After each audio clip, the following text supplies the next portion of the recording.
Well, throughout my academic career, my journalistic career, I always tried to reconcile my Hindu identity with what I did. And I had almost this blessing come to me in the form of this role with the Hindu American Foundation. I'll briefly tell you what the Hindu American Foundation is for those of you who don't know. We're an advocacy organization that represents the interests of Hindus across the United States and Hindu rights across the world.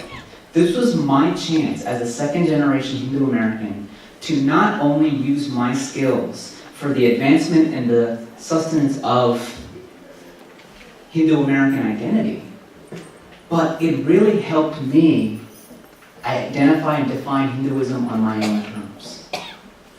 Right now, when we talk about the generational conflict that exists, many second-generation Hindu Americans face the double consciousness. As the African-American scholar W.E.B. Du Bois once noted, we're always in struggle with ourselves and with the outside world.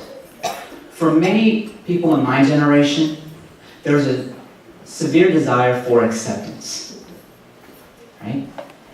And there's a false choice between assimilation and insularity. I've seen both extremes. I have seen second-generation Hindus who only stay within their own community. And I've seen others who completely give up their cultural, religious identities. They've anglicized their names so that, the Sanskrit or the Tamil names don't sound so foreign. How many of you have probably seen someone whose name is Krishna or Krishnan change their name to Chris or something like that? It happens. It's happened for decades in this country. But there is another path, and this is where we can acknowledge the role of temples. For starters, we don't have to accept this idea that assimilation is the only way. To me, assimilation means that you accept your inherent inferiority versus the culture that you are, quote-unquote, assimilating into. There's a long history of this, within our communities due to colonialism, due to the fact that versus the Abrahamic traditions, we don't have that same sense of guidance. The beauty of Hinduism is that it's not dogmatic, right? It's not doctrinarian. But on the flip side, that lack of dogma also forces us, living in the diaspora, to figure out how to define Hinduism for ourselves.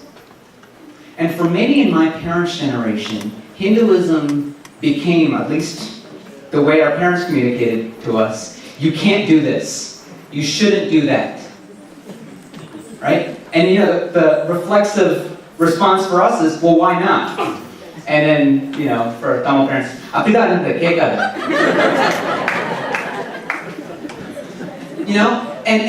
I understand why that was the case. Because in India, Hinduism is a way of life. Right? No, everyone takes for granted. It's like you have murtis like at bus stops. Here you have to define Hinduism on different terms. I talked to many parents, many community members who say, well, Hinduism, the idea that Hinduism is a religion, no, we are Sanatana Dharma. Yeah, okay. But guess what? We're classified as Hindus. And because of that, we must now define our faith, our way of living, our way of believing, in a way that makes us equals in American society. And here's where temples come into an important role. First off, let me make a couple of comparisons. I know this was brought up just a couple of minutes ago with the Jewish American community. When Jews began fleeing Europe in the 19th century, even before then, due to anti-Semitism, and obviously more came in the early 20th century, synagogues provided an important role in getting Jews together in ways that help preserve their identity. but more importantly, prepared them to take on leadership roles. In the same way, in the early part of the 20th century, the black church played an outsized role in preparing leaders for what would then become the civil rights movement, the struggle for African American equality.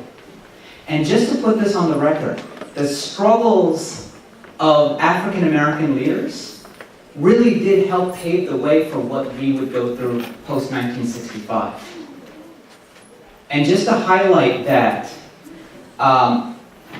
recently, I know Chicago was host to the 150th birthday anniversary of Swami Vivekananda, and obviously the 120th anniversary of his visit to the United States.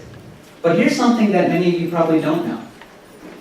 In 1893, later that year, Swami Vivekananda was taking a train in Tennessee. Tennessee was a Jim Crow, segregated state.